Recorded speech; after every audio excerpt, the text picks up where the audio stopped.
Today, on the Vendors Guild, I have been itching for classic Japanese art with a modern flair, and Brian from Ukiyo Pop has just what I need. Ohayo minasan! Watashi wa Nathan in Anime NYC desu. And that was as much Japanese as I can fit into 30 seconds of an intro. I am here with Brian. 上手だな。ちょっと。It's good. 勉強今。Yeah. So I'm here with Brian, right? Yes. And you have some really great art right here. Oh, thank you very much. So what's the inspiration for this art? So we do contemporary ukiyo-e, which is an old woodblock format from about 1600 to about mid 1800s in Japan, and it was actually considered the world's first pop art. So it is sort of a contemporary pop art. So we've taken that idea and sort of transposed it into the modern pop culture.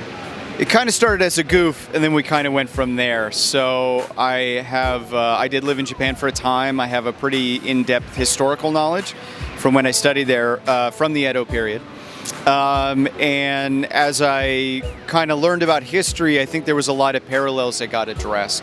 So what we like to do with the ukiyo-e, with our work here, with our collection, is we like to draw the parallels between those things that we know from comics and movies and television and that sort of thing, and showcase what those tropes would be like if they were addressed 200, 300 years ago. For any of our viewers who probably don't understand or aren't too into the Japanese culture, what's a good example of this? Well, there's a really good example that I like to use, which your cameraman actually addressed, is we have a piece that kind of pokes fun at Green Lantern. Because obviously Japan has a very, very big Pamper Lantern culture. It's called Chochin, and the Green Lantern comics have a big lantern thing. So we did a piece that sort of reflects that. It actually addresses the character Sinestro because his hairstyle and his mustache is very indicative of an old warlord named Oda Nobunaga. So when you kind of mix those two things together, then you can do a piece where you do a sort of Edo period shogun with a lantern and stylize it in a way that makes reference to the Green Lanterns. That's actually really cool. So are there any favorites that you have that you've done? I'm actually kind of particular to some Pokemon stuff that we've done. We have a pretty wide variety of work that we do. Some is very loud, some is very quiet. Personally, I like the quiet stuff, just from a cathartic standpoint when I'm working on it. But my favorite kind of shifts from show to show based on what people are really into. We actually rotate about half the collection every year.